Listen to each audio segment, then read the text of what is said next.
Hello, my dear learners. Namaskar and welcome to this channel. I am Rakesh एक नई paragraph writing के साथ। जैसा कि आप सभी जानते हैं, this is the best way to learn English language. Those learners, ऐसे लर्नर्स जो हिंदी बैकग्राउंड से हैं, उन लोगों के लिए this is the best, that is reading and translation के जरिए हिंदी लैंग्वेज के सहारे इंग्लिश को इम्प्रूव करते हैं।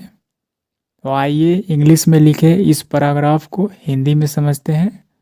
Let's get started. First of all the topic जिसके बारे में बात करने वाले हैं, the topic is a rickshaw puller, that is एक रिक्शा चालक।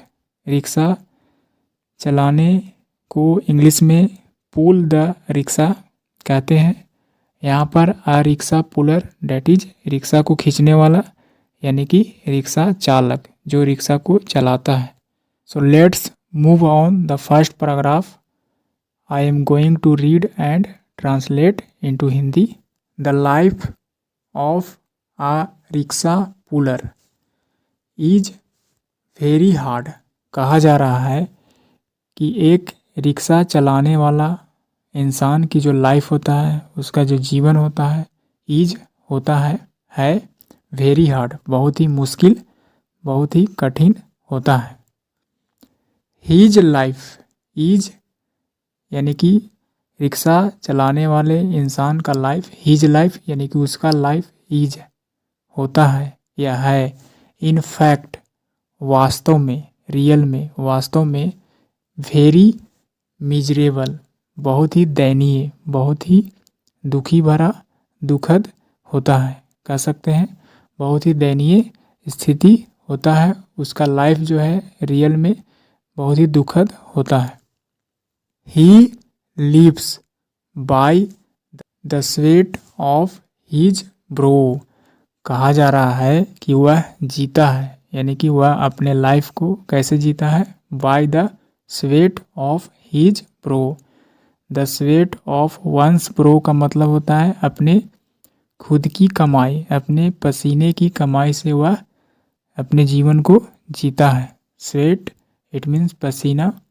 यहाँ पर इसकी meaning the sweat of one's brow का मतलब होता है किसी के माथे की पसीना, यानी कि खुद की कमाई से वह अपने लाइफ को जीता है। ही हैज़ टू वर्क, उसे करना पड़ता है। हैव टू का मतलब कंपल्सन, किसी कार्य को करना होना, करना होता है या करना पड़ता है। ही हैज़ टू वर्क, उसे कार्य करना पड़ता है, काम करना पड़ता है। लाइक के जैसा, like a beast of burden. कहा जा रहा है बीस्ट ऑफ बर्डन का मतलब होता है ऐसे पशु, ऐसे जानवर जो बोझ ढोने वाला हो, यानी कि एक ऐसे जानवर की तरह काम करना पड़ता है, यानी कि बोझ ढोने वाला जानवर की तरह काम करना पड़ता है, भारी जंतु की तरह काम करना पड़ता है। ही पुल्स हैवी लोड्स, और वह खींचता है। ही पुल्स, वह खींचता है क्या, भारी लोड्स, भारी बोझ को खींचता है। ही pools main women and children, वह क्या करता है, सवार करता है, खींचता है, किसको, आदमियों को, पुरुषों को और महिलाओं और चिल्ड्रेन बच्चों को, यानी कि सवार करके ले जाता है, खींचता है अपने रिक्शा के द्वारा। ही परस्पायर्स फ्रॉम हेड टू फुट। कहा जा रहा है कि उसे पसीना आता है। परस्पायर्स इट मीन्स, परस्पायर का मतलब पसीना आना, स्वेट, उसे पसीना आता है। From head to foot, head it means सिर से पांव तक, यानी कि माथे से पैर तक पसीना आता है। It is very painful to look at him. कहा जा रहा है यह बहुत ही दुखद, कष्टदायक, यानी कि दर्दनाक होता है, बहुत ही दर्दनाक होता है। टू लुक, उसे देखने पर, लुक एट हिम, जब उसे देखते हैं, जब उसकी ओर नज़र रखते हैं, उसे देखते हैं, यानी कि रिक्शा चालक को जब देखते हैं तो उसका जो लुक होता है कैसा होता है, वेरी पेनफुल, डेट इज बहुत दर्दनाक एवं कष्टदायक कह सकते हैं। A rickshaw puller hardly gets as much as he deserves. कहा जा रहा है एक रिक्शा पुलर को बहुत ही मुश्किल से मिलता है, गेट्स मिलना पाना, हार्डली बहुत ही मुश्किल से मिल पाता है, एज मच एज यानी कि जितना ही डिजर्व्स, जितना कि वह डिजर्व करता है, जितना उस लायक होता है, उसे बहुत ही मुश्किल से उतना मिल पाता है। This is the Hindi meaning. Next, people लोग try to give him as little as possible. कहा जा रहा है कि लोग जो हैं कोशिश करते हैं, ट्राई टू गिव देने की, हिम यानी कि रिक्शा पुलर को, एज लिटिल एज जितना हो सके, पॉसिबल यानी कि जितना कम हो सके, लिटिल का मतलब कम मात्रा में, एज लिटिल एज पॉसिबल जितना कम संभव हो उतना ही लोग क्या करते हैं, कोशिश करते हैं देने की। काम जो है से मजदूरी देते हैं, कह सकते हैं जितना वह मेहनत करता है उससे कम देने की कोशिश करते हैं। This is the Hindi meaning. He has to work from morning till night यानी कि ही हैज़ टू यानी कि उसे करना पड़ता है, क्या, वर्क काम करना पड़ता है, फ्रॉम से, मॉर्निंग टिल नाइट यानी कि सुबह से रात तक, टिल नाइट इट मीन्स रात तक क्या करना पड़ता है, काम करना पड़ता है।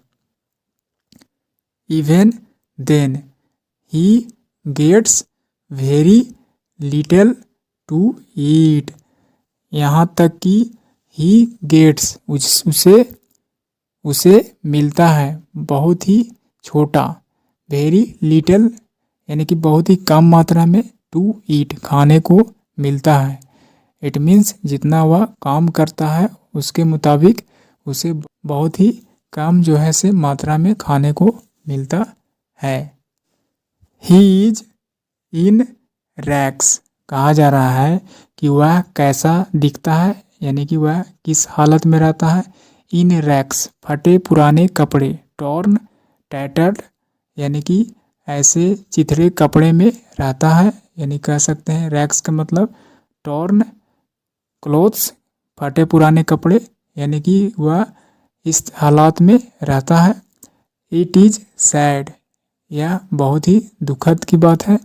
It is sad that even in this age of science, कहा जा रहा है कि इट इज सैड यानी कि यह दुखद बात है, क्या, डैट की, even in this age of science यहाँ तक कि इस एज में, इस विज्ञान की युग में, इस विज्ञान के युग में भी इट इज़ सैड यह दुखद की बात है कि men have to work like beasts of burden, यानी कि मेन लोगों को करना पड़ता है, वर्क यानी कि काम करना पड़ता है, लाइक किस तरह से, बीस्ट ऑफ बर्डन एक भारी जंतु की तरह, यानी कि ऐसे जानवर जो बोझ ढोने वाले होते हैं, खच्चर और गधे के जैसा, like beasts of burden to earn their bread, कहा जा रहा है कि यह जो है से दुखद बात है कि लोगों को कार्य करना पड़ता है, लाइक के जैसा, बीस्ट्स ऑफ बर्डन एक बोझ ढोने वाला जंतु के समान कार्य करना पड़ता है इस विज्ञान के युग में भी, टू अर्न कमाने के लिए, देयर ब्रेड अपने जीविका को चलाने के लिए, अपने रोजी रोटी के लिए क्या करना पड़ता है, कार्य करना पड़ता है जंतु की, भारी जंतु की तरह जो बोझ ढोने वाले होते हैं। फॉर एग्जाम्पल डंकी, म्यूल, खच्चर कह सकते हैं, यह जो है से बोझ ढोने वाला जानवर है। बीस्ट ऑफ बर्डन का मतलब बोझ ढोने वाला जानवर।